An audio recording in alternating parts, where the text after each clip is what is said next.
একবার এক ছেলে রাসূলুল্লাহ দেখতেন রাস্তায় সে খেলাধুলা ফলাইতে রাসূলের কাছে আসতো, এক ইহুদির ছেলে। একদিন রাসূলুল্লাহ দেখলেন সেই ছেলেটি আর নাই, কই গেল ছেলেটা?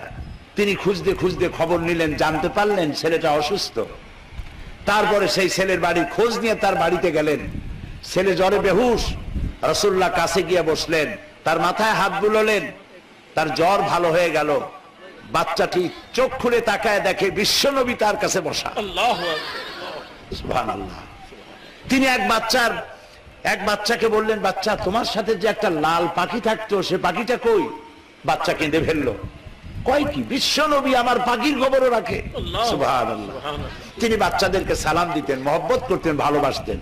ওই যে তোমরা আমাকে প্রশ্ন করেছিলে যে আপনার নাতি জাতি আছে কিনা, থাকলে আপনি তাদেরকে সময় দেন কিনা।